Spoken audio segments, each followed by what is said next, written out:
बहुत समय पहले की बात है। एक परी लोक में 7 परी बहन रहती थी। वो सब बहुत ही ज्यादा खूबसूरत थे, लेकिन उन सबको अपनी खूबसूरती का कोई घमंड नहीं था। वो सभी परियां बहुत ही अच्छे दिल की थी और वो हमेशा गरीब लोगों की मदद करती थी। ऐसे ही एक दिन परी लोक में सभी परियों ने मिलकर एक प्लान बनाया कि वो सब अलग अलग ग्रुप में बच के पृथ्वी लोक घूमने जाएंगे। चलो फिर हम सभी लोग एक ग्रुप बनाकर 4 लोगों के पृथ्वी पर जाते हैं। मैंने सुना है कि पृथ्वी पर बहुत ही खूबसूरत सागर है और उसमें बहुत तरह तरह की मछली होती है। हाँ, तुमने सच कहा। तो चलो हम पृथ्वी में चलते हैं।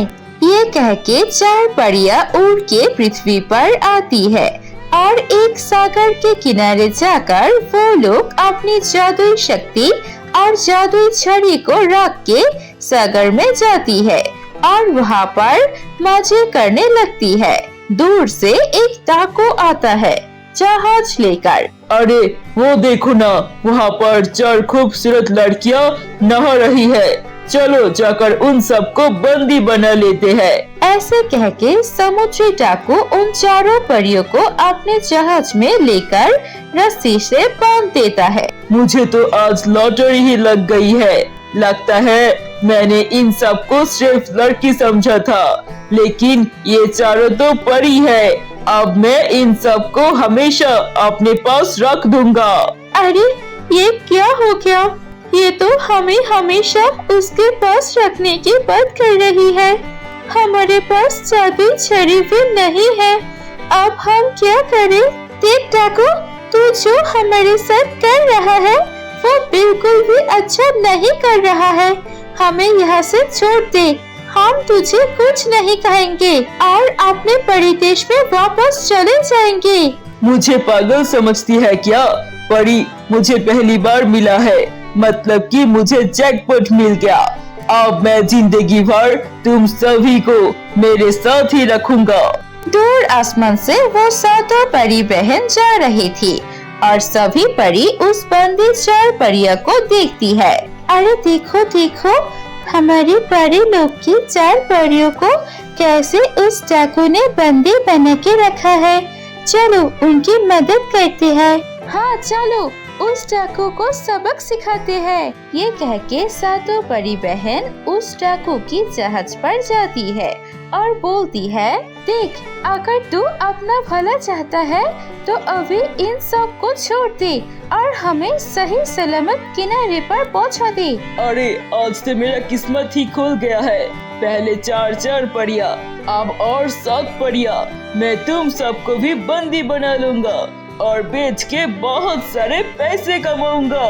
ऐसे कह के जब भी वो डाकू जादुई 7 बहन को पकड़ने जाती है तो वो लोग जादू से ऊपर से पत्थर फेंकने लगते हैं और वो पत्थर के नीचे दब के सब डाकू लोग बहुत ही ज्यादा घायल हो जाते हैं। लेकिन वो पत्थर के कारण वो जहाज भी टूट जाते हैं और जहाज से पानी उठने लगते हैं और तभी कोई और रास्ता न होने के कारण वो 7 बहन मिलके जादू से एक जहाज बन जाते हैं और वो 4 परियों को जहाज में बिठा के किनारे लेकर जाने लगते हैं। ये देखकर वो डाकू बहुत गुस्सा होती है, क्योंकि तब तक वो डाकू मरा नहीं था। वो छोटा सा बोट लेकर उन परी के जहाज को पीछा करने लगता है और फिर वो जादुई 7 परियों के जहाज में हमला कर देता है और वो उस जहाज में आग लगा देता है। बहुत मुश्किल से किसी तरह वो परियां सागर किनारे आती है और एक परी अपनी जादुई छड़ी को लेकर उस डाकू को रस्सी से बांध के पानी में फेंक देता है और वो डूब के मर जाता है। लेकिन जब तक उस जहाज की आग को बुझा दे तब तक वो जहाज के 7 परियां आग में जल चुकी थी और वो 7 परी बहन वहाँ पर मर जाती है। ये देख के बचा हुआ 4 परियां बहुत रोती है और सबको लेकर परी लोक में वापस आती है।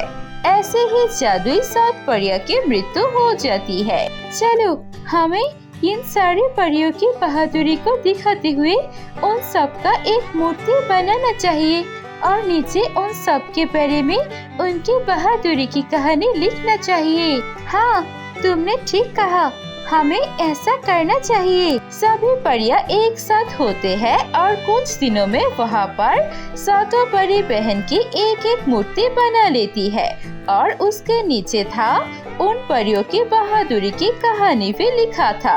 और वहाँ पर तभी उस परी देश की सेनापति आती है। अरे ये तुम किस मामूली परियों की मूर्ति बना रहे हो और उनके बहादुरी की कहानी लिख रहे हो? अगर मूर्ति किसी की बनानी है तो मेरी बनाओ और कहानी लिखना है तो मेरी कहानी लिखो। इस परी राज्य में मैं ही हूँ सबसे शक्तिशाली। अरे नहीं, हम क्यों तुम्हारा मूर्ति बनाए? इन परियों ने अपनी जान देकर हमारी जान बचाई। हमें इनके बहादुरी की कहानी सबको सुनानी है।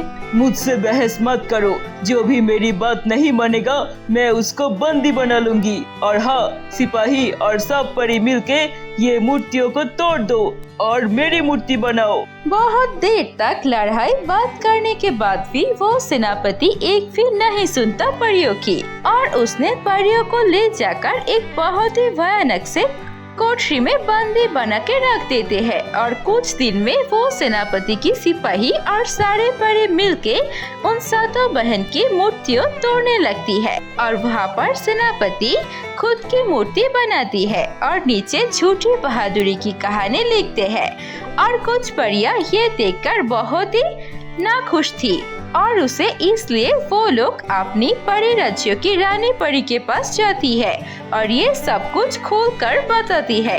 ये सब कुछ सुन के रानी परी बहुत गुस्सा होती है और वो बोलती है, क्या उस सेनापति की इतनी हिम्मत? मैं अभी उसे सबक सिखाऊंगी। जाओ जल्दी से सेनापति को बुला के ले आओ।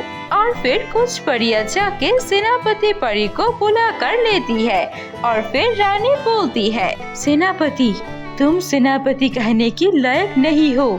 आज के बाद तुम काली कोठरी में जिंदगी भर बंदी बन के रहोगे और मैं तुम्हारा शक्ल भी नहीं देखना चाहती हूँ। ये कह के वो सेनापति को बंदी बना लेती है और सेनापति के मूर्ति को तोड़ के वापस उस 7 बहन की मूर्ति बनाती है और नीचे उनके बहादुरी की कहानी लिखती है और परियों को भी मुक्त कर देती है।